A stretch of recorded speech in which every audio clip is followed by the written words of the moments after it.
Every team, every topic, everywhere. This is Believe.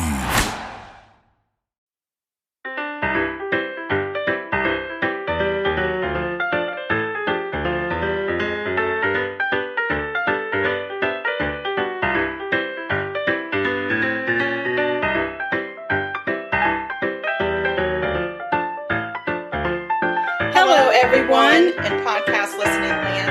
I'm Karen Devaney. And I'm Ann Varner. And we're sisters. Welcome to Sugar-Coated Murder, where we'll discuss And probably inappropriately laugh about and comment on Yep, one of our favorite subjects, murder. Oh, and we love to bake. And why not combine our two favorite subjects? Baking. And killers. Karen Devaney! And Varner, come on down. You're the next contestant on The Crazy Train. Hey girl, hey. Hey! So, welcome to my kitchen. Welcome to Sugar-Coated Murder Podcast. Welcome to the insanity. Our third week of quarantine podcast. Oh yeah, it's our third quarantine podcast. Yeah. And I'm going to tell you, it's not getting any harder. It's not getting any easier.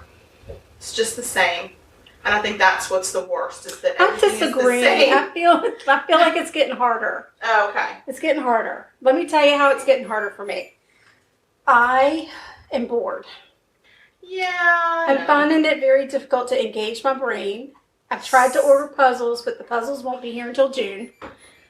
So, I play games on my phone, which is super fun, but that gets boring. I've watched everything, and now I can't watch anything else. I try to read, but when I read, I fall asleep. So, I am running out of things to do. And then I start to think of, oh my God, what's it going to be like when we have to go back out into the world, and I become anxious. Because I'm like, oh my God, how is that going to work? Yes. Yeah. I agree. So, I agree. for me, it's getting a little bit harder. Well, you can take up, well, you don't even have to take it up. You can be doing some embroidery. True. Yep. You can be learning a new language. Oh. Okay. Well, okay. You can do things that better yourself. Learn calligraphy. Okay. Taking a free online class about something. They have, I know, I can't remember which camera company, they're offering free online photography classes. There are a lot of places right now that are offering what I would call life enrichment classes that you can do online for free to help your boredom. There you go. So all learn right. a new language. Problem learn solved. Mandarin. Learn Vietnamese. So when we start getting our nails done again, we know what them words Oh are my saying. gosh. You know what? That's what I'm doing. Yeah. I'm going to work on my Vietnamese. Yeah, see? That's what I'm saying. You gotta That's find ways wonderful. to enrich your brain. Sounds like I just needed to have a conversation with you and things got better. Well, it sounds like it, because I am really good at telling people what to do. So what are you going to bake? It's a lovely day for baking. It is a lovely day. It's a little rainy, a little dreary, and it's a little chilly. I have a great idea. Since you're baking this week, why don't you do it from beginning to end? All you, no me. I'm not going to help you at all. That seems... What a great idea. That seems a little too simple for this type of podcast that we do, and that doesn't speak well to partnership, and I also think that that's a dumb idea. So, and D, all of the above. So I'm making banana bread. Yum. My friend Amanda, who sells Scentsy. Right. What is Scentsy? Scentsy, they sell like the waxes, the smell good waxes Oh, that you melt. Oh, yeah, it's okay. all those different scents. And they have a laundry line, which I really love. They have like bath and body lotions. They have a laundry line, like you can do your clothes and the smells? Yes. Wow. Fantastic. They've got everything. So they've got the wax. They've got. Can I have my laundry smell like banana bread? I mean, yeah. I don't know if that. I don't know, but maybe. I don't know. I don't know what all their scents are. We like this scent called Amazon Rain for our laundry. Nice. And it's really good. But she uses there's a special like sports scent that she uses for her 12-year-old son because he tends to stink. Right. Sorry, Amanda's son. He's not listening because he's 12. Right. Well, he shouldn't be. No, he should not. So anyway, so I had ordered some stuff from her, Mm-hmm. and then she had sent me this promotion that they were doing, and one of the promotions talked about getting the smell of, like, combining two different things to get the banana bread smell in the house. Oh. And then she sent me this recipe for banana bread, which is how the whole Scentsy line started. That is so fun. So I thought, well, that's really fun, and banana bread is a big hit with everybody. Absolutely. So I thought I would just use her recipe and make this bread. That's a great idea. Yeah. So thanks, Amanda. Here's our banana hats are off to you. Thank you, Amanda. Yep. You rock.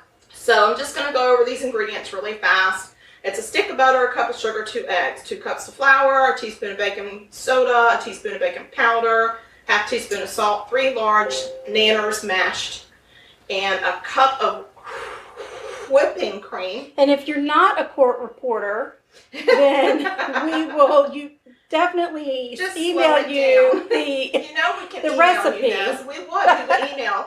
Oh, and there's also vanilla, and there's sugar and cinnamon that you mix up together, and you sprinkle a little bit in the greased loaf pan before you put it Really? in, and then you sprinkle it after on top, Oh, so it gives it kind of a little bit of a crunchy I hadn't hard. thought about doing Me that. neither, so I was really excited about that.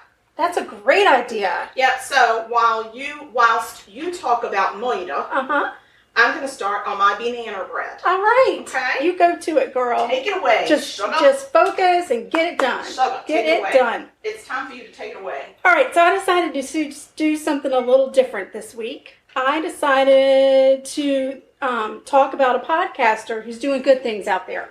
Oh, I love a podcast Yes. doing good things. Yeah. I mean, aside from us, of course. Well, yeah, and listen, just because I'm saying about this podcast doesn't mean you can dump hours and go listen to his. No, I but mean, there are plenty of time plenty to of time to listen to a lot of them to further enrich I'm just and going to engage. give 2 shameless plugs right now to 2 podcasters that I want people to be aware of Okay. while you're talking about Yeah, that. One is called Speak Up Sis. yeah. Right. It's a podcast by this girl who talks about women empowerment and how to find your voice as a female, whether it's in the workforce, your personal life, your dating life, whatever. She covers everything. I love Wow, it. that's great. But she also has a lot of men on, Right. and they give their perspective of women and their interaction with women and women empowerment and stuff like that. So it's a very balanced podcast. And it's really good. And she posts updates all the time. She puts out new episodes. So it's Speak Up Sis. And people need to look her up. And then there's another one called Pink Cloud 9. Oh. And this girl does really short podcasts, like snippets, 10 to 15 minutes. Right. Sometimes 5 minutes, on just a topic that pops into her head. Sometimes she's driving when she does the podcast. Oh. Sometimes she has a thought, she needs to talk about it, she hits record and she talks about it. Wow, that's so fun. So it's very random thoughts, it's a lot of different stuff, and it's, just her perspective as a female. So Right. those are 2 podcasts that if people are looking for something to do, because they've listened to every single one of our episodes and they're waiting for another episode to drop, Right. and then they've listened to all of our other episodes in the past before, again, like you should listen to everything twice, then go look up these podcasts. Yeah, I will, because I have to be truthful. I usually only listen to murder podcasts, but Yes. it's good to branch out. And there is one other podcast that I will tell you about. It's called Anxiety About Anxiety. Right. And this guy, Sean, he has such a great perspective. He has lived with anxiety for almost all of his life. It's all about how he gets through it, how it affects him, how to not just overcome it, but just how to live in the moment with it and accept that you have anxiety. He has a really, really great perspective on a young man with anxiety living in our society today. And I just really enjoy his point of view. Well, that's great. And a lot of people will really get you'll get a lot out of something like that now, especially with all the anxiety that's coming out about having to return to Yes. work and what's going to happen when the quarantines are over and we start to get back into the swing of things and what's going to happen with the economy. There's just a lot of what ifs out there. Yes. And if you're having some anxiety, it's nice to get perspective from somebody who's living it and has Lives been it. living it Yeah. every day. And he really has a good, like I said, a good point of view, and it's good real talk. Right. It's real talk. It's not really buffered, but he just puts it out there, and I think I think it's really good for anybody that's got anxiety. But Look at us making the world a better place. Once again, podcasters uplifting the world. Wow. All right, so the gentleman I'm going to talk about today, his name is Bob Ruff. That's R-U-F-F, Ruff. Ruff, not Ross, like the painter. Correct. Okay. So he has a podcast called Truth and Justice. Nice. And on his podcast, he takes deep dives into murders. He basically reinvestigates murders that could potentially have wrongful convictions. Okay. So people, on an average, he and his team will get about 1,000 cases pitched to them or emailed to them, and then like 100, somebody will go in and weed things out. They'll get like 100 cases a week pitched to them. Begging for people begging, please take a look at this case. So my mother was wrongly convicted. My brother was wrongly convicted. And when they find one that they think they could really do some good with, he and his team will call and order the case file, which is a matter of public record, right? Yes. They'll get the crime scene photos. They'll have a conversation with the DA, the prosecutor, anybody who's been involved in the case. He and his team will go in and try and get information from them, and they will basically go in and reinvestigate. Once he has all of his information put together, he starts to podcast about it. I like it. So week after week, podcast after podcast, he's asking his fans, this is what we found. What do you think about this? And are there things that somebody missed? If you've got, some kind of an expert out there, what are your thoughts on it? So it's really a neat. So one story that grabbed his attention that I thought was of interest was about a family that had been shattered by a truly bizarre crime. So he and his team reached out and ordered court documents, all the case files. They had the conversations. They took a look at everything for about 2 months, and then he started to podcast about it. The murder was about this couple, Jim Melgar and his wife Sandy. So Jim was an IT specialist and Sandy was a nurse. They met in high school. Soon after they graduated, they got married. Jim had a great sense of humor and was quick with a joke. They were Jehovah's Witnesses, and they had a daughter named Lizzie. Jim and Sandy were loving toward each other. They always seemed to have each other's back. There was a lot of respect back and forth with each other. Sandy was very caring and loving. She too was quick-witted. And she also, unfortunately, had a lot of health problems. Oh.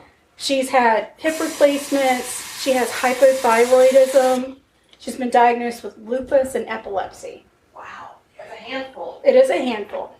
At one point, Sandy was even in a wheelchair. She was paralyzed on one side of her body. And Jim became Sandy's caretaker. And he researched treatment options for her. He drove her to appointments, and he never complained. He just really took that vow in sickness and in health very, very seriously. So Sandy and Jim really got close through the years of all of these health problems that she was having. Their friendship became closer. They loved each other more. They seemed to really grow in their relationship and their love. That's sweet. That's very sweet. So one night in December, Sandy was having an especially good day. It happened to be their 32nd wedding anniversary. And they decided, you know what? Let's go out to dinner. So they decided to go to their favorite Mexican restaurant. And this takes place in Houston, Texas. I don't think I mentioned that. Okay. Yeah, but it takes place in Houston, Texas. So they decide they're going to go eat at their favorite Mexican restaurant. They enjoy their dinner. On their way home, they stop at a CVS to pick up some drink mixers to take home. Drink mixers. Have a little cocktail at home. Yep. Got some Welch's grape juice on the way. That's right. They got home and they mixed themselves a couple little drinky poos. Okay. And they head for their jacuzzi in their bathroom. Yes, they are meaning business. Yeah, so they've got a big jacuzzi tub, and they're like, grab your drink, let's have ourselves a party. So they really enjoyed themselves in the jacuzzi. And then suddenly Is that a code word? was Is that a code phrase? Yeah. I'm picking up a code. Yes, I believe they were really enjoying each other They in the got jacuzzi. jiggy in the jacuzzi. Yes. All right. And then their freaking dogs start barking. They have 4 little dogs, and the dogs are in the backyard, and they start barking. So Jim's like, "That's I'll get the dogs." Yeah. So he gets out of the jacuzzi, heads out to go take care of the dogs, and Sandy just continues to relax and enjoy the jets in the jacuzzi. And the afterglow of the jiggy. Right. After somewhere between 5 and 15 minutes, Jim hasn't returned. Sandy's like, I'm just going to get out. I'm ready for bed. So she gets out and she goes into there's a closet in their bathroom. Remember how Dad's bedroom used to be? There was a bathroom and then they had the big closet. Mm-hmm. So she went into I have one of those now. I just couldn't figure out what you were talking about. But right. I do. So they have a closet in their bathroom. Uh-huh. She goes in, sits on a chair, and she's putting lotion on, and then she remembers nothing after that. Oh. That's where her memory stops. The next afternoon, there's a planned family get-together that's supposed to happen at Jim and Sandy's house to celebrate their wedding anniversary. Oh. So Jim's brother and his family show up, and it's like 4:30 in the afternoon, and they're a little bit late because evidently Jim's brother always ran late, and that was like a running joke with the family. Much like ourselves. Yes, much like ourselves that we just joke about with ourselves. When people tell us the party starts at 5 and it really doesn't start until 8, knowing that we'll get there somewhere around 7. Yeah. Or 7:30. Yeah, that's us. Yeah, we go through that sometimes. It's part of our charm. It is. It really is. We do try. We make every effort. It's not like we sit around and we're like, we'll get there when we get there. No, and we don't ever say, I'm showing up late. No, we're always trying to be like the first or second. We have the best intentions. Best intentions, but it doesn't work out. It just doesn't work out. So anyway, Jim's brother gets to their house. Excuse me, Piper, you're not allowed to be on the podcast. You've not been cleared by the FFA. FAA. I don't know who the FFA is. The Frequent Flyer Association. Frequent Flyer people. Can you please behave? Piper is Karen's other dog. Leroy Brown is having a sleepover somewhere else. Yep, at my son's house. And Piper's here, and she's worried about something. She's trying to tell us that she's worried, but it's okay. This story is not happening right now. So you're safe. You're in a safe place. Go get your pig. Go find your pig. Where's the pig? She's like, I don't know what you're talking about, lady. I want to have whatever you're cooking. Oh, there she just got And there's the pig. All right, so Jim's at the door. They're knocking on the door. They can hear the dogs, but nobody's coming to the door. So after a few minutes, they're like, what the heck is going on? So Jim's brother, his name is Herman, he walks around to the garage, and the door that goes from the garage into the house is open. Okay. So he goes inside, walks around, opens the front door, lets the rest of his family in. Uh-huh. So they can hear the dogs bark, bark, bark, bark, bark, and then they hear like this really far away, help, help, somebody help me. And they're like, oh my God, that sounds like Sandy. So Herman starts booking it toward the voice. Okay. And he runs in and he goes into the bathroom, he's hearing the voice. There is a chair in front of the closet door. Okay. He moves the chair, opens the door so that somebody has put a chair underneath the doorknob so she can't open. Sure. So he moves the chair, opens the door, and Sandy's in there, and she is tied up. Her feet are tied, and her hands are tied behind her back. And this is going to be hard because Karen's going to be able to see it, but y'all aren't. So I'm going to do my best to describe what it is. Her hands are not just together at the wrist, tied. But her hands are stacked one on top of the other. Okay. Like I Dream of Jeannie. Like an equal sign together. Right. Only behind her back. How is that possible? Well, you can do it. It's not easy for us because we maybe are a little less limber. I was going for the less limber, but anyway, is too. But that is not comfortable. No, and she was bound. And when I say you're bound, somebody had wrapped this rope around her forearm. Like her whole, all her arm. Right. From the elbow to the elbow. Right. And then knotted it. So it wasn't like her hands were tied behind her back. They were equal sign together behind her back, uncomfortable, and bound. Oh my gosh. That's very important to remember. That's how. Okay. So he couldn't, and Herman's like, I can't even figure out where the knots are to get this undone. She's like, there's some scissors over there on the vanity. Grab the scissors and cut me out. So he grabs the scissors, cuts her out. She's trying to get herself together because she's, kind of groggy, a little bit sleepy, even just kind of out of it. While she's getting herself together, Herman goes into the bedroom to try and figure out what the heck's going on, and he discovers Jim in the master bedroom closet. So they have a closet in the bathroom and a closet in the bedroom. Because they got a lot of closets. They got a lot of closets. Yeah, it happens. Doesn't happen with me. I'm not rich, but sometimes it happens. Right. Yeah. So Herman finds Jim. Jim is naked. He's been beaten and stabbed to death. And this closet is about 30 feet from where Sandy was in the bathroom. Okay.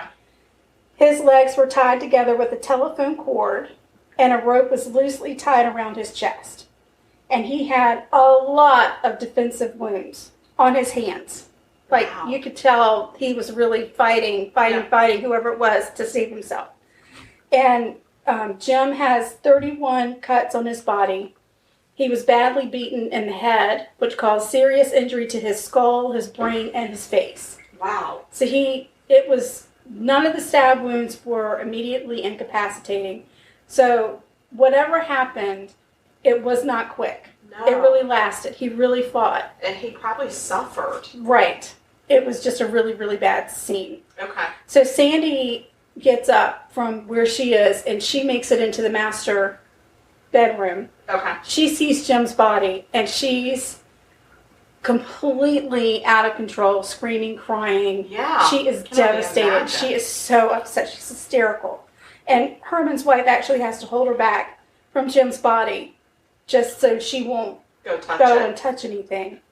So they call the police, and the detectives and crime scene investigators swarm all over the house. They take video, they take pictures of the house, the crime scene, the wounds, they take pictures of Sandy, they take pictures of her hands, her clothes, what she's wearing, like everything. They just go in and really do everything. Okay. They notice that all of the drawers in the bedroom have been pulled out. They look like they've been gone through. There are jewelry boxes that have been rifled through in the bedroom. And then in Jim's closet, they find a locked safe and Jim's loaded gun. Wow. They can see bloody handprints where Jim was probably desperately trying to reach for the gun. Oh. There's even some blood on a shirt sleeve where just beyond that shirt sleeve was that gun. Torturous. And he probably just couldn't get it. That is torturous. That was Piper. She doesn't like. She is very upset by this crime scene by the crime scene. She's not enjoying it. No, she doesn't like murder. So investigators then take Sandy down to the police station to be questioned, which is the norm.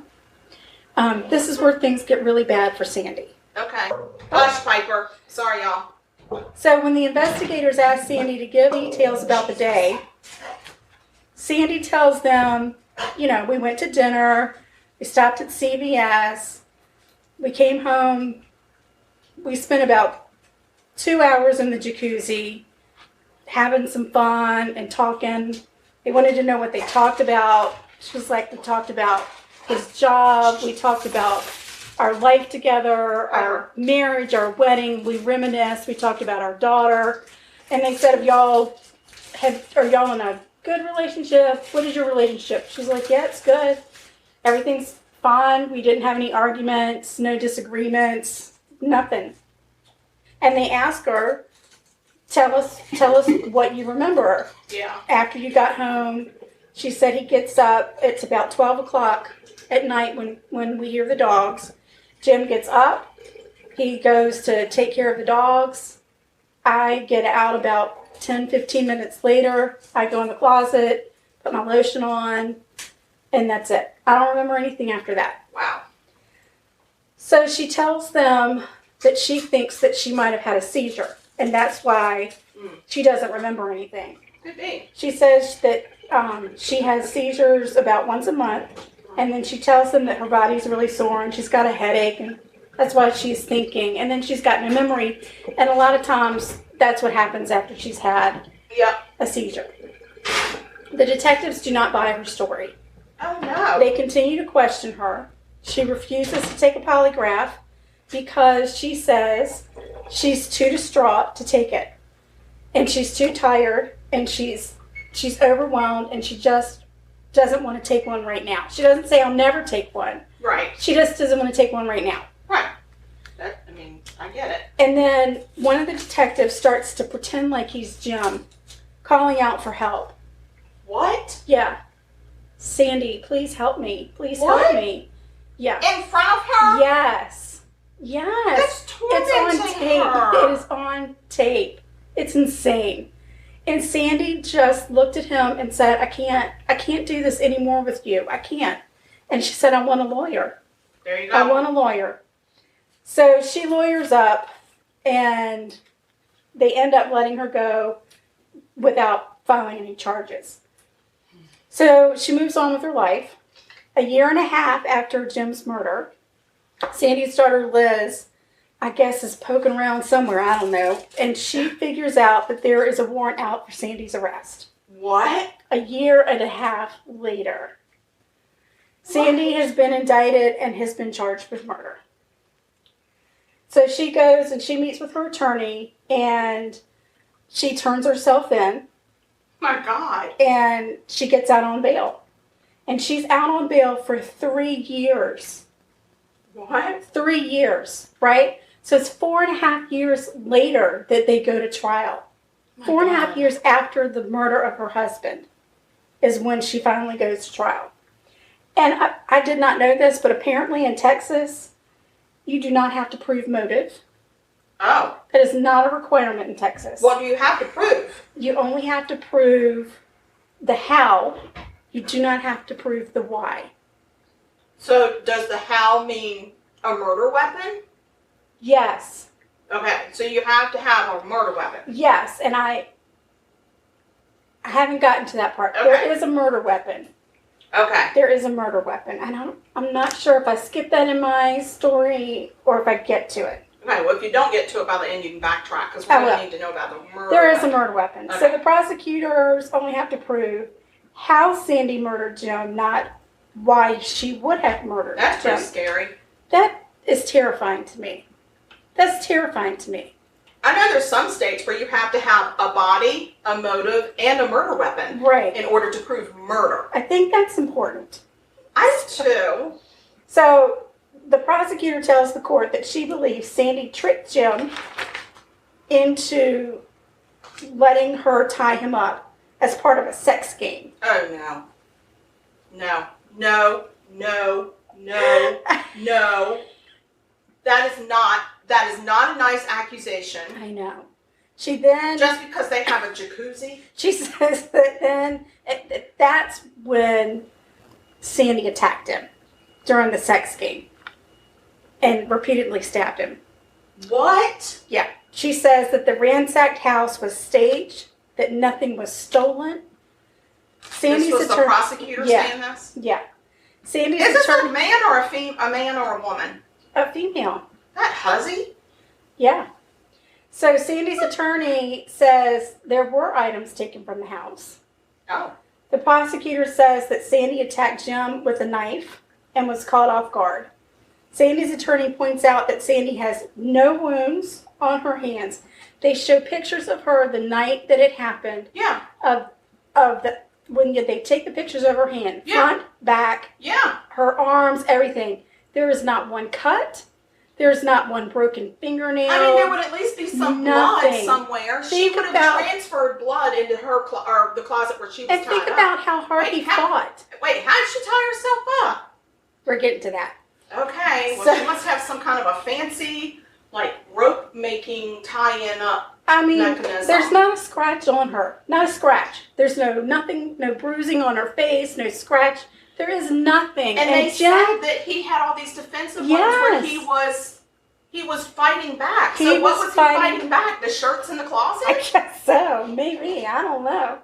Wow, The prosecutor said that... It's a head scratcher. All right, so when they were doing the crime scene investigation, they found in the tub a white blouse and the knife from the kitchen.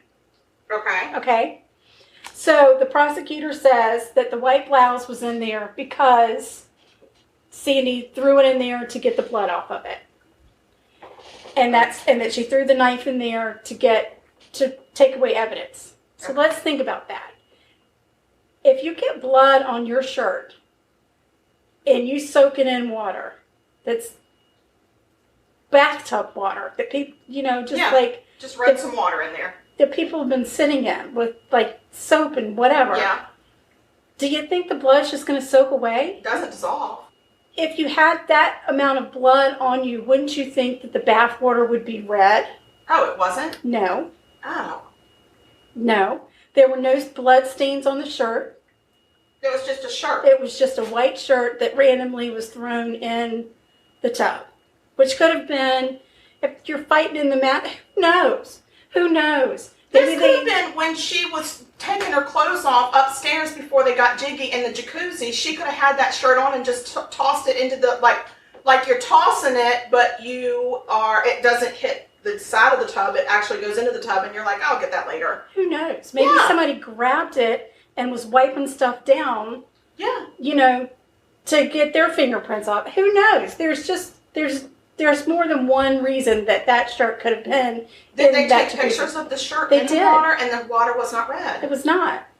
I feel like, where is this? Texas? Houston, Texas. Jesus, I don't know what kind of training these police got. I think. So there was no blood around the tub. There were no blood stains, like on the counters. There was no blood other than the blood that was in the closet in the house. There was none. Oh. Right. The investigators found some DNA in the house that did not belong to Sandy or Jim. There was unknown male DNA on some key pieces of evidence, but they're not specific on which ones. Okay. And unknown female DNA on the dresser drawer pulls and on door handles in the house. The prosecutor says that there is no evidence of Sandy having seizures in her medical file. And they say that Sandy used a small rug to pull a chair to the door of the closet, and that's how she blocked herself in.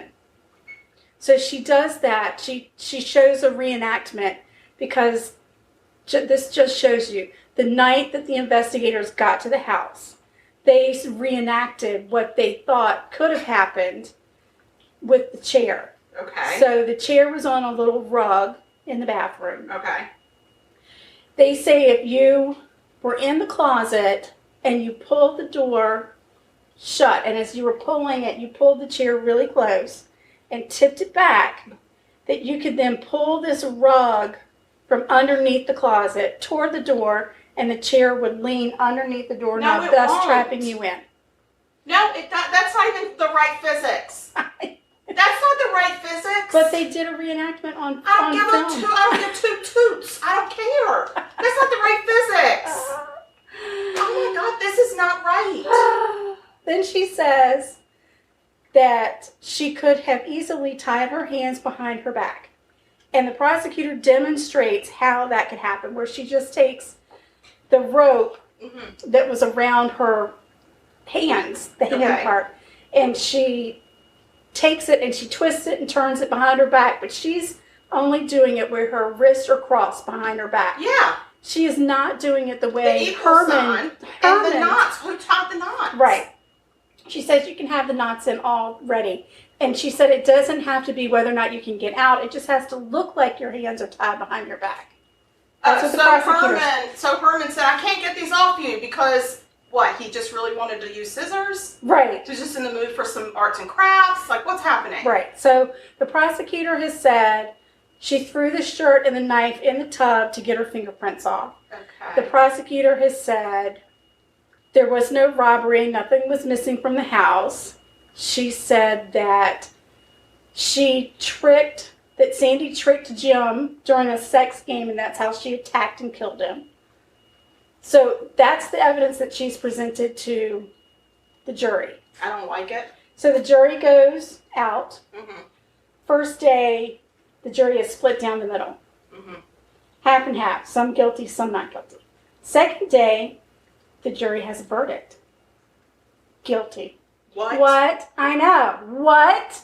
Wait a minute. Okay, I have questions. Okay. The first one is, does Herman stand by Sandy? 100%. Does Sandy's daughter stand by Sandy? 100%. Is there anybody in their immediate family or just offshoots of the family that does not believe Sandy's story? No. So this is the police who just decide Correct. this is the person who had to have done it. Yes. So we're going to build a case against this person who had to have done it. I personally think that we need some kind of justice law that says that when you're investigating, you always have to look at and pursue more than one one suspect. Yeah. I think it should always have to be at least two, and you should try to build as much of a case against both of them as you can. Right. But that night that we answered this phone call, now we're going to answer the 911 call and decide for ourselves that this is what this is. And oh, by the way, that's the wrong physics with that rug. Right.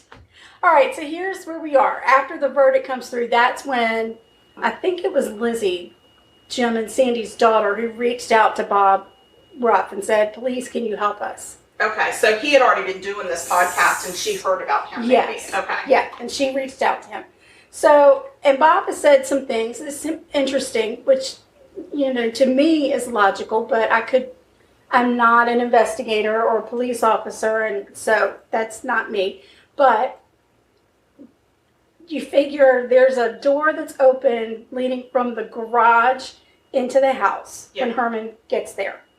And if your husband was upstairs, the dog was barking, he's like, I'm going to run down and get the dogs. Yeah. Say he runs down to get the dogs and maybe a back door is open. What's he going to do? He's going to close the door and lock it. Yeah. Get the dogs in, close the door and lock it, right? Yeah. So we don't know what happened to Jim after he left. Once he went to go get the dogs. We know that somehow the dogs are back inside the house. Yeah. They were obviously not still outside barking, right? Or maybe they were. But that's not to say that Jim, we don't know if he really went downstairs or he didn't. But there are logical explanations of somebody getting into the house. Yeah. So another thing that's really interesting, I thought, is the prosecutor said there was nothing missing. However, Lizzie said the TV and video box from the bedroom were missing. Well, why didn't you get that on tape? And the crime scene photos show the connector to the TV, the connector to the box. And the box and the TV are not there, and the stand where they are normally, empty. Well, why didn't the jury know this? I don't know. I think that Sandy's lawyers presented it. And then they just didn't buy it. And then, I think it was actually the tying of that, being able to tie your hands behind your back. It was like a he said, she said situation in court, which is bizarre to me. Yeah, that's my thing. I don't see hard evidence. I'm seeing an interpretation of some evidence that you could either interpret one way or the other. Right. But the thing that's getting me with this conviction is I have reasonable doubt. Right. I'm feeling like there's reasonable doubt. So maybe maybe I can say it was homicide, manslaughter, but maybe a less than manslaughter. I don't know what you would call it. Almost like vehicular manslaughter, oops, I accidentally ran over you, but I didn't mean to. If they're saying they were doing sex play and she accidentally stabbed, but this is not murder. Right. This isn't murder. It's too many holes. So he was murdered. I understand that. Brutally murdered. Right. Right. But when I'm looking at it from a jury point of view, right. And I'm saying this doesn't look like a murder. It might if farthest reach, if I believe anything the prosecutor is saying, it was sex play gone wrong, but that doesn't even make sense because she didn't have any blood on her. So then there's these this. cops are in a foul mood. The prosecutor then is talking about a chair that's in the master bedroom. It was near the closet. It's got blood on it. She's saying that Sandy had prepared for this murder the night before because she had moved that chair from the dining room where it belonged into the bedroom. But when you look at the crime scene photos, it's clear that the chair, there are marks in the carpet from where the chair had been. Sure. And it had been moved. Okay? The chair was used for their Pomeranian who had trouble getting on the bed. That's why the chair was in there. It's not because she moved it to play sex games.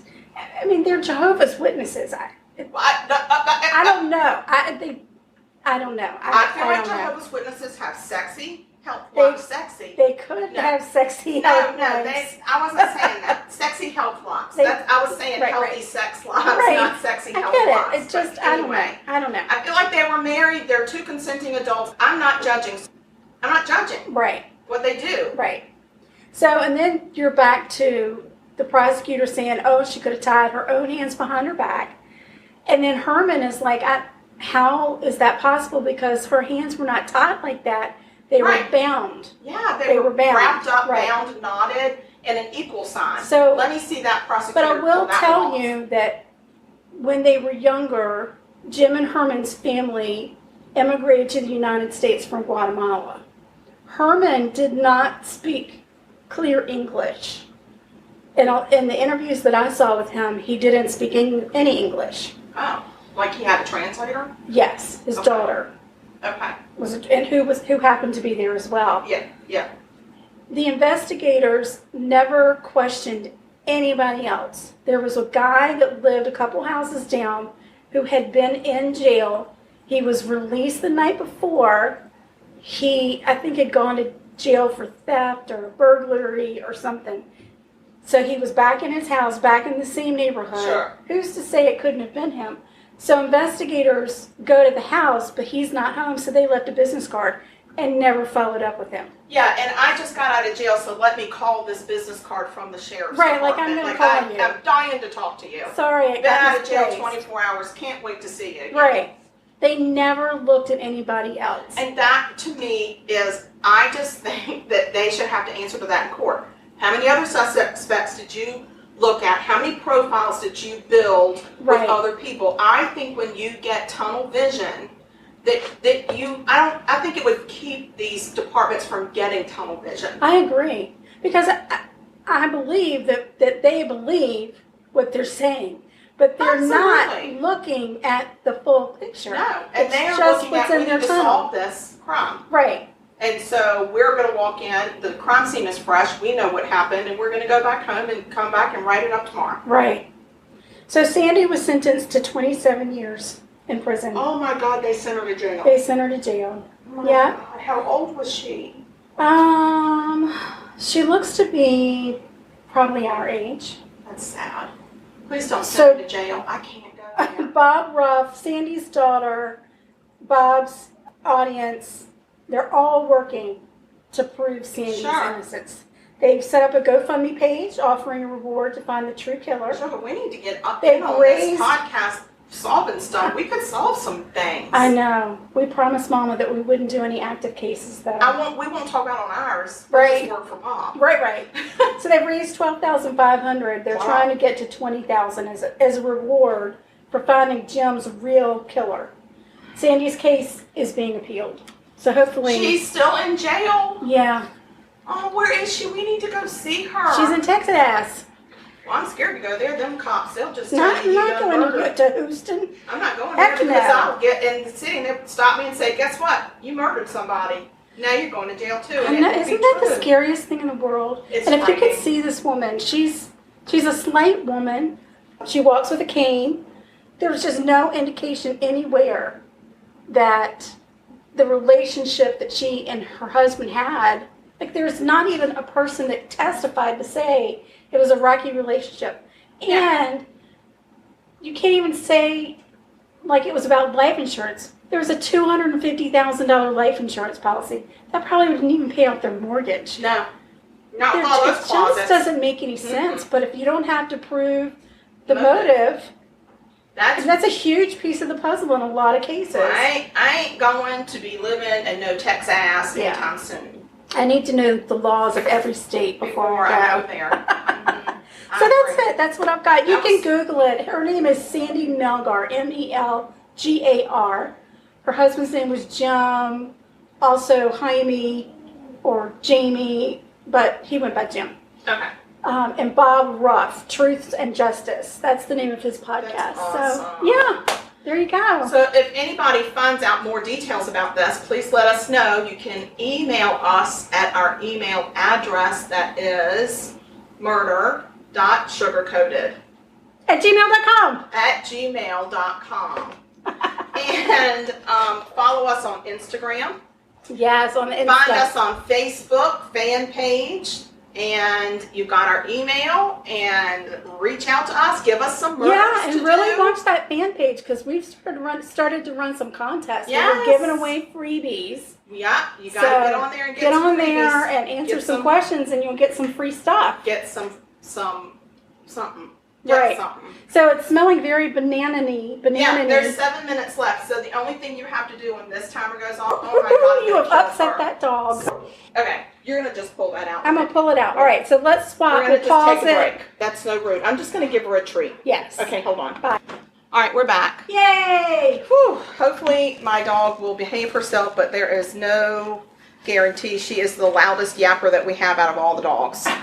So we call her Hyper Piper for a reason. She's sweet. I know, she's a sweet girl. She's a little hyper, high strung. Okay, so my murder takes place in Knoxville, Tennessee. I'm ready. All right. There is a girl there. Well, she's not a girl. She's a 21-year-old woman. Channon Christian. Channon? Channon. Channon. Channon. She was born in Texas in 1985. She and her family lived in not Los Angeles. Where are we? Are we in Texas? Are we in California? We got born in Texas. We lived for a little bit in Louisiana, and then we moved with our She moved with her family from Louisiana to Tennessee in 1997. Okay. She graduated high school in 2003. She was a senior at the University of Tennessee, Knoxville, majoring in sociology. All right. She was dating this guy, 23-year-old young man. His name, Hugh Christopher Newsom. Went by Chris or Christopher. Oh, okay. He didn't like Hugh? He didn't want to be known as Hugh? It didn't sound like it. Wow. No. Way to snub your fam. No, I think that maybe he just wanted to be H. Christopher, like something kind of refined. Right. Yeah. So he was born in 1983 in Knoxville, so he's a true local. Okay. Played baseball for the Halls High School Red Devils. Go Red Devils! Graduated in 2002 from high school. All right. And he lived in the area. So Channon and Chris were a couple. On June 6, 2007, Chris and Channon had dinner at a local Knoxville restaurant, and they had plans to go watch a movie at a friend's house afterwards. So they were last seen leaving the apartment complex of some friends that evening. Channon got into the driver's seat of the vehicle they were driving, and Chris leaned in for a kiss. Aww.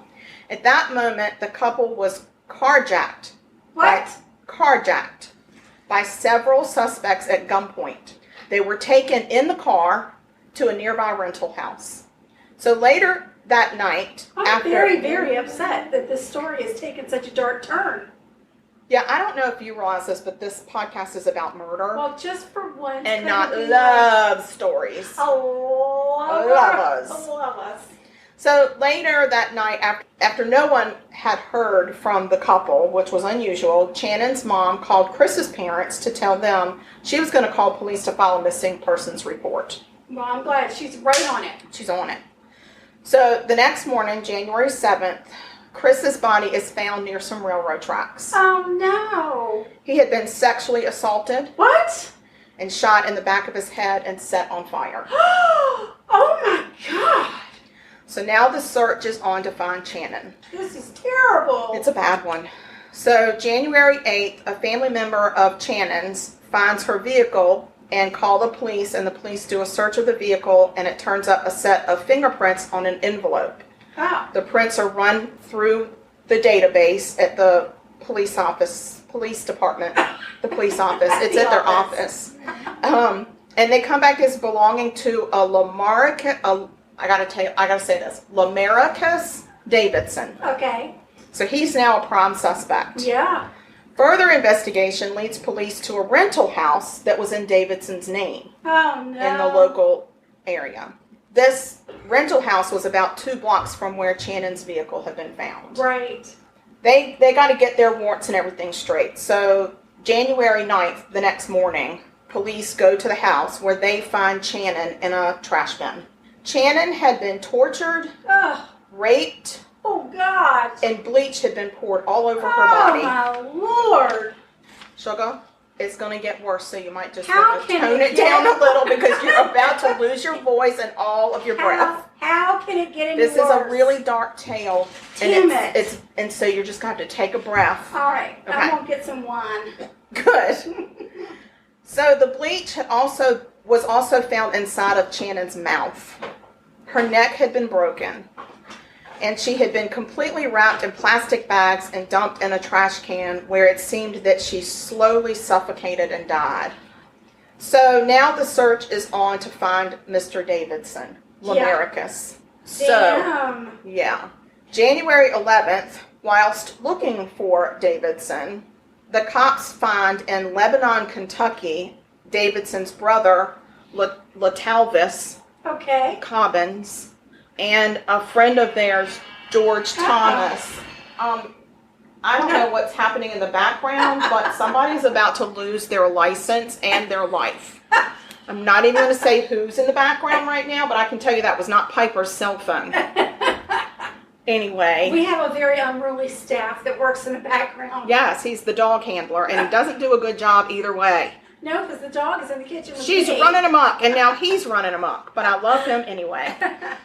They find Latalvis and their friend George Thomas at this house in Kentucky, and later the same day, they also track down and arrest Davidson at another home in Knoxville, Tennessee. So on January 12th, the federal warrant was served, and a 4th suspect was named. His name is Eric Boyd. So now we got 4 people involved in this. What's his last name? Is Boyd? Boyd. Okay. Boyd. Boyd.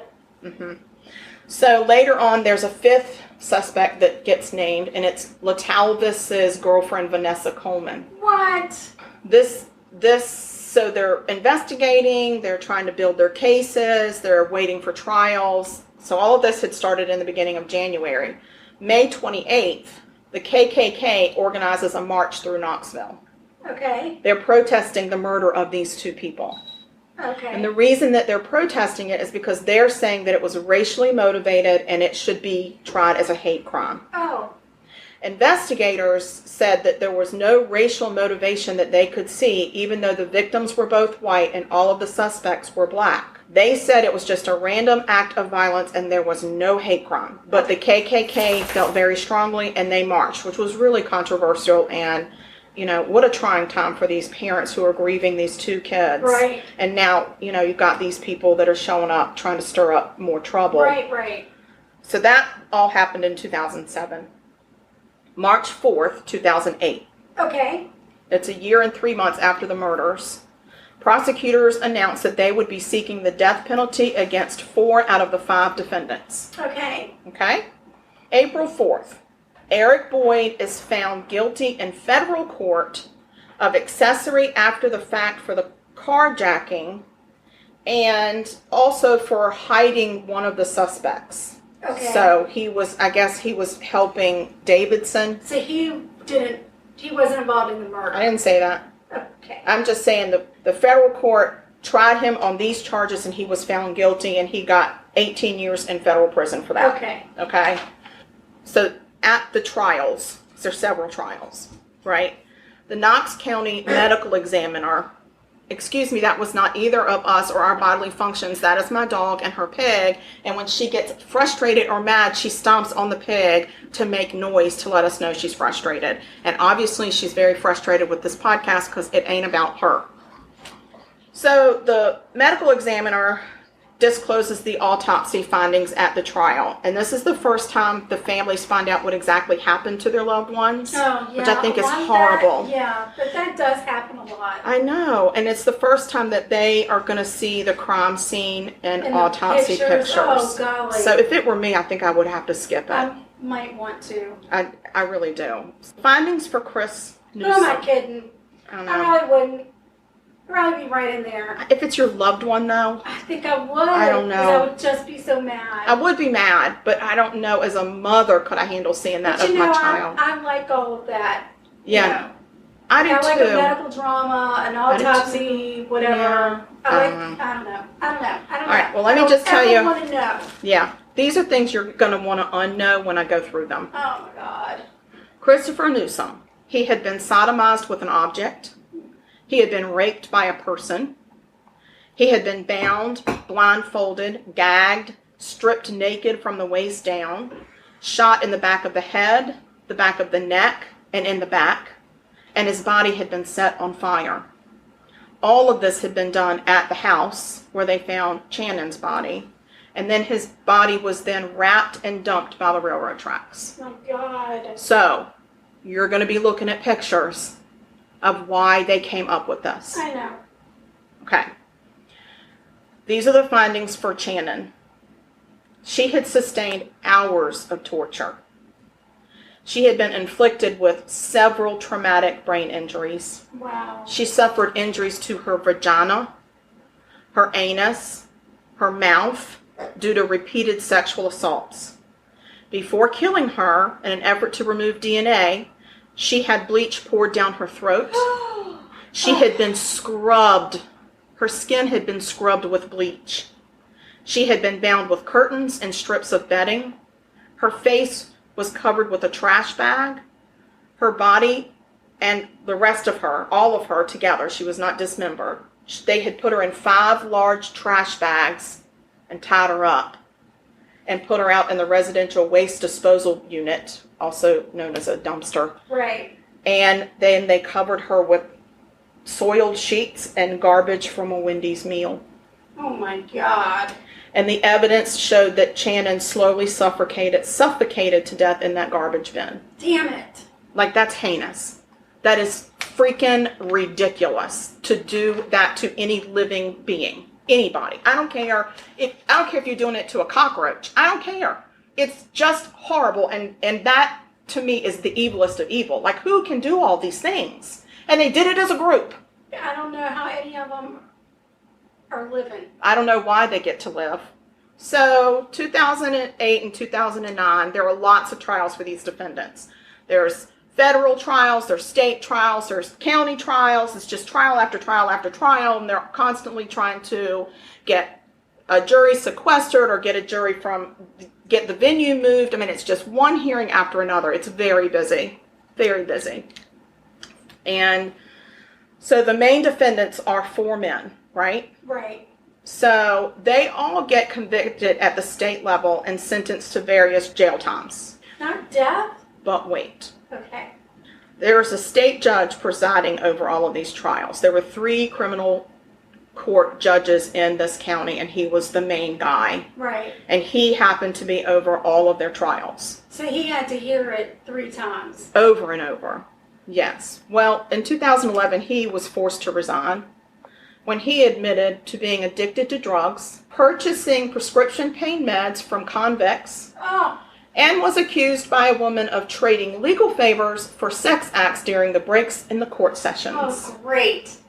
So, because this was to have believed to have impaired his ability to conduct fair trials, the final 2 years of trials that he presided over were thrown out. Son of a biscuit eater. Are you serious? So Judge Baumgartner is his name, and he's been disbarred. Do you have liquor? I know. It's bad. I'm halfway done, sugar. Oh, God, I cannot. 7 weeks later, new trials were given to all 4 male defendants. Oh my God. But what about Vanessa, the lone female in all of this mess? Well, she had been granted federal immunity for her testimony in the federal trials of the carjacking. Excuse me. And when it came to her trial for the state, they said, we don't recognize your federal immunity. So they tossed that deal out at the state level. And she still got federal immunity, so she couldn't be tried at the federal level, but the state tried her. They did not extend that immunity to the charges of murder and rape for her. So on March 10th, she's acquitted of first-degree murder. But she was found guilty on, they say the lesser charges, but I don't think this is lesser, like it's less important. I think it's just holds less weight in the court. Right. But she was found guilty on charges of rape for both people. What? Yes. And she gets sentenced to 53 years in state prison. Not long enough. No. Let's go back to the asshole defendants, the men. This is going to catch you. Just take a deep breath. Because I'm thinking, I don't know if I can go back. Yeah. So I don't know that I can go back. I know.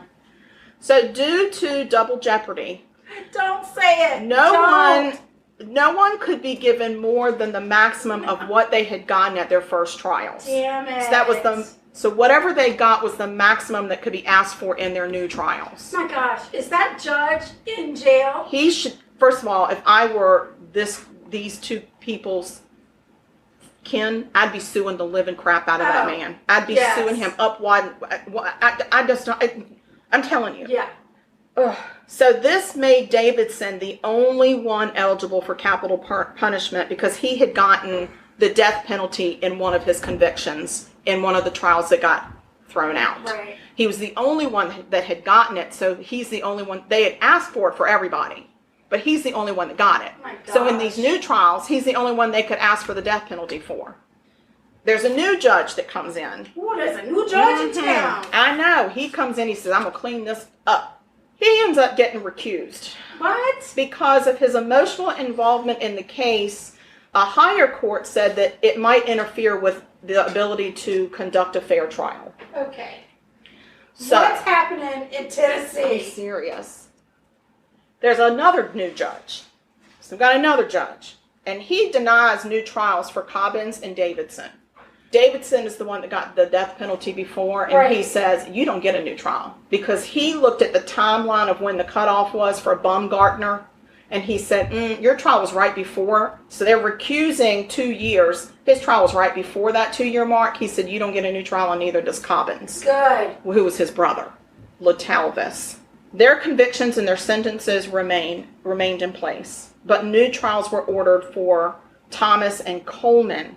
Okay? All right. So let's talk about Vanessa Coleman. In November of 2012, this is 5 years after the murder, and she is finally convicted of facilitation of aggravated kidnapping, facilitation of 2 counts of rape, facilitation of murder of Channon, but not of Chris. I don't know why. Nobody knows. She does get 35 years in a state prison, minus the credit for time served. Oh no. This made her eligible for parole in 2013. Oh gosh. A judge said no. Good. And then again in 2019, and a judge said no. So twice she's been blocked for even being able to go to the parole board. Good. May of 2013, there's a retrial of George Thomas, and he's found guilty on all the counts. Yay! He is resentenced to life with parole after 51 years. But 51 years is a long time. It's still not enough. I agree. So then June in 2003, he also gets sentences to 2 life sentences for the murders, and those are consecutive. In other words, 2 life sentences. Nice. You serve 1 life and then you serve another life. love You it. Mother fudger. That's the best news out of the whole story. Yes. And then he also gets Enough of this 25 concurrent years for the crap. rapes, but they get to run concurrent to his 2 life sentences. So whatever. And then Thomas, appealed to the Tennessee State Supreme Court, but they refused to even hear his case.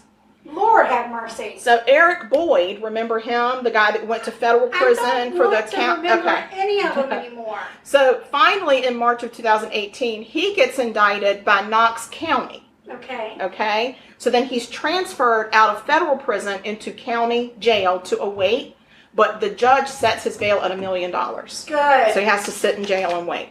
It's exhausting. August of 2019. He finally goes to trial. He is found guilty of all charges, total of 36 charges at the county level. So that included 2 premeditated first-degree murders and multiple charges of rape against both victims. Right. And sentenced to life automatically for the murder. The murder in the first degree, he got automatic life, but I don't think it means no parole. It's automatically life. Right. So now we go to Latavius Cobbins. Remember him? Yes. Okay, and his trial from 2009 had to stay. Right. He didn't. So just so you know, he was found guilty of the murders of Shannon and Christopher.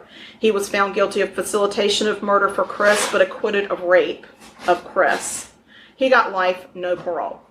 And that had to stay. They could not, they didn't give him another trial. And then Lamarcus Davis, in October of 2009, so he didn't make the cutoff, he was found guilty of 4 capital charges.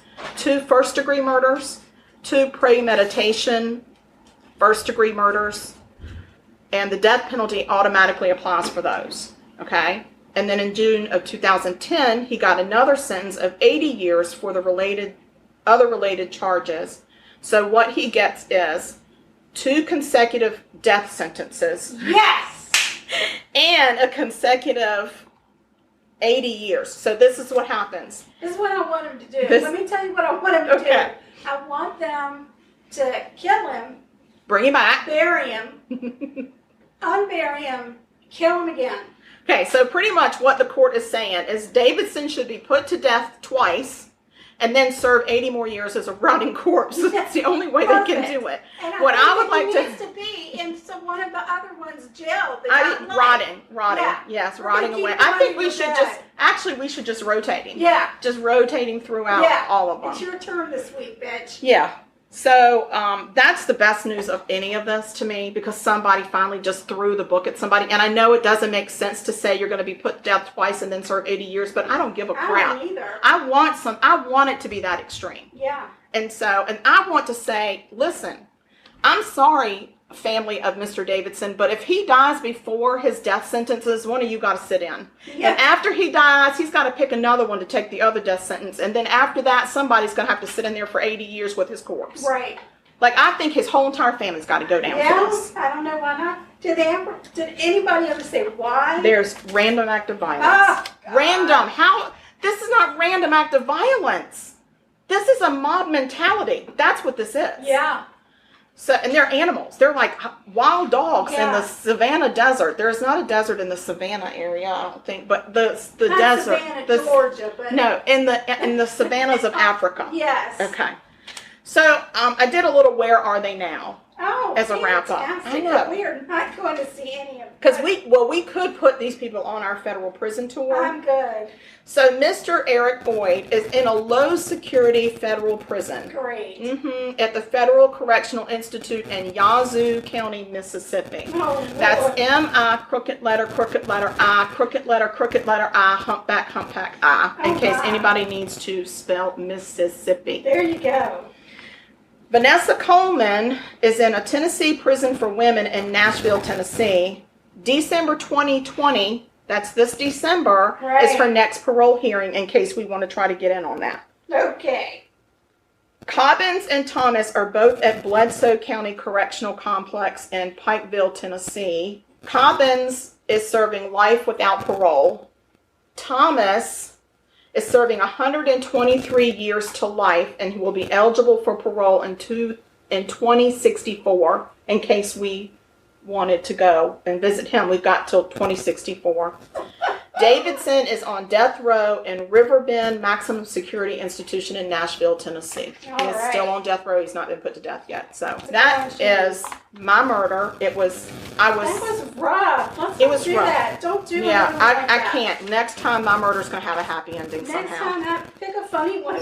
I don't know. Pick a funnier murder. Well, when I first started doing this, I wanted a murder in Tennessee because I haven't covered a murder in Tennessee yet. Right. So I start looking up murders in Tennessee, and then this came up as one of the most heinous murders in Tennessee. Right. And I said, I'll do this one. And then I was real sorry. I was real sorry that I did it. But I was in it, so I couldn't get out of it. Right. But seriously. It's too much. That was a really rough one. I'm not. Really. You can't. Let's don't do that again. We won't. So can you flip that banana loaf out and give us a bite? Because, when you cook, you should serve. No. You never serve. I am in service to others all the time. It's rude. When you have people to your house, you serve them. No. Not really. Not particularly. Not particularly. I'm going to wash my hands. I appreciate that. Would you like some hand sanitizer as well? It's got some essential oils in it. It smells real good. Overkill. It's not overkill. What if you missed the spot? Then I guess you'll be the one to pay. I guess then I you will. should have served me. Girl. Service Let's talk stuff. about this thing that I see. I don't know a whole lot about it. Called Hunt a Killer. Say what? Be careful how you say this. Hunt a Killer. Yeah, so it's supposed to be a game. Yeah, it's a game that they mail you a killer, a murder case. Oh, okay. Is it like a real murder? Are you looking for paper plates over here? I don't think it's a real murder. Okay. And then I think they mail you clues in the mail, and then you try to solve it. It's really cool. So we've thought about doing it as a couple, my husband and I. And we talked about a couple? Well, we've been known to be. Huh. We couple up sometimes. We're thinking about doing that. It kind of seems cool. Right before this pandemic hit, we saw some stuff that in Charleston, they were getting ready to do some murder mystery tours where you go and there's like, it's like the murder mystery dinners, except you go through the streets of Charleston to solve the murder. No way! Yeah, and then the pandemic hit, so Dang. I don't know. Are you having trouble getting that out? Yes. Well, it didn't say flour, it just said grease. It's fine. But that to hunt a killer looks really good. Hunt a Killer, that's it. What did I call it? Hunt a murder. Hunt a Murder. Don't do that. No, we don't want to. Don't mail me a murder. No. Well, don't mail me a killer either. Now that I think about it, just mail me a case and I'll work on it. But I really call mail me a killer. You're in trouble. Don't answer the mail. Obviously, I did something wrong. Oh, I think it's because of the sugar in the bottom. I think that makes a little bit of a difference. But I feel like you can figure this one out. I got it. Just give me a piece. Let me chomp up on some banana bread. So while she's finishing that up, I want to ask you all to please go on to YouTube and subscribe to our channel. It's Karen and Ann. Karen ampersand. Is that how you say it? Yes, ampersand. Ann space sugar coated, one word. So we're on YouTube. We're on Instagram at Sugar Coated Murder. Yeah. We've got a fan book page. I always do that. It's a Facebook fan page. Yeah. We would love to see you there. Instagram, Facebook, email, YouTube. And then listen to our podcast. Make us famous. Please. Why not? What else if you make us famous, we'll take you along with us. Oh my gosh. Yeah, y'all can be our official tasters. Absolutely. All right, well, this banana bread is good. It's so good. This is really It's good. got a nice crunchy I like outer. that. Mm-hmm. Yeah. It's got a little texture on the outside. Yeah. I like a texture. Mm-hmm. So, Amanda, thank you so much. Yes, thanks y'all for listening. And thanks for listening, and continue to send us those murders because we love it when y'all send us murders to do. Yeah. It's really fancy and fun. And then we don't have to do horrible ones like the one Karen just did. Oh my God, that was such a drag. All right, guys. Well, y'all stay sweet. Have a wonderful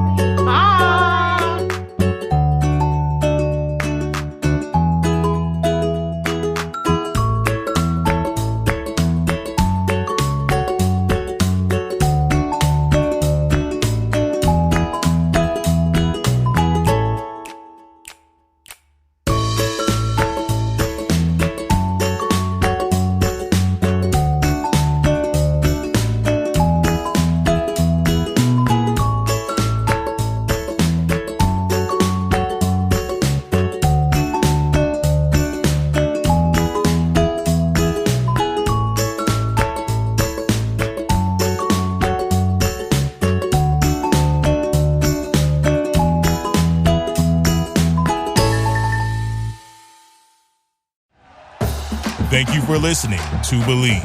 You can show support to your host by subscribing to the show and giving us a 5-star rating on your preferred platform. Check us out at Believe.com and search for BLEAV on YouTube.